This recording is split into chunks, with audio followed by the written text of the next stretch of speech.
Africville, a Canadian history of anti-Black structural violence.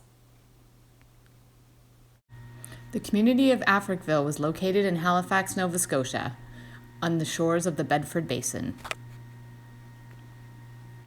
Most references to the founding of the community of Africville say it was started by refugees of the War of 1812. These new Black immigrants, who were former slaves in the Chesapeake area of the United States, had fought for the British Crown, with the promise of freedom for doing so. When the war ended, they were relocated to Nova Scotia. The story goes that upon arrival, many of the refugees were settled in Preston, outside of Halifax, while few found their way to the land that became known as Africville. Oral histories also make reference to the connection to the Jamaican Maroons, or runaway escaped slaves who were deported to Nova Scotia in 1796. Due to the intolerance for the weather conditions, many petitioned to leave and were granted the opportunity to do so in 1800 and left for Sierra Leone. Although 551 Maroons left Nova Scotia, a census of 1817 mentioned several descendants of the Maroons.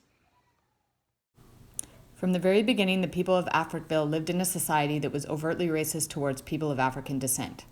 While it was within Halifax's city boundaries, Africville was nevertheless separated from its mainstream, first by being a Black community in a white society, and second by its physical location. It was distant from the core of the city. Africville families had, over the years, petitioned the city of Halifax for such modern amenities as running water, sewage disposal, paved roads, garbage removal, electricity, streetlights, police services, and even a cemetery, but they were refused.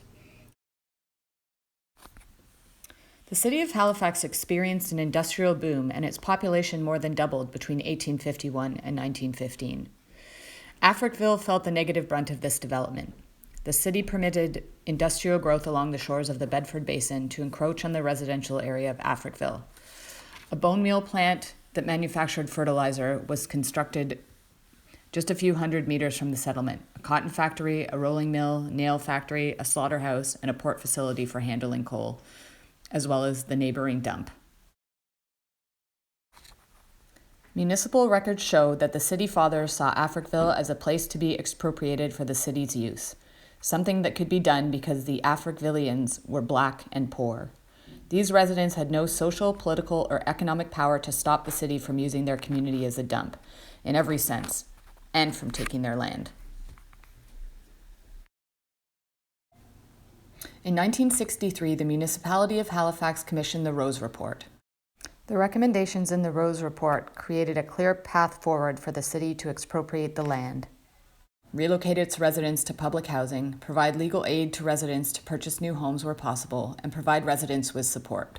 Residents were never consulted regarding the destruction and expropriation of their lands.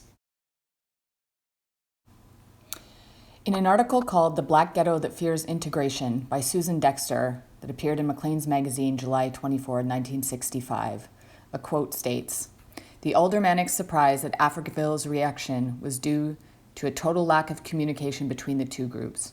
For years, no one had seriously bothered to find out what residents were thinking, and Africville residents had a strong sense that white Halifax had no sincere interest in their welfare."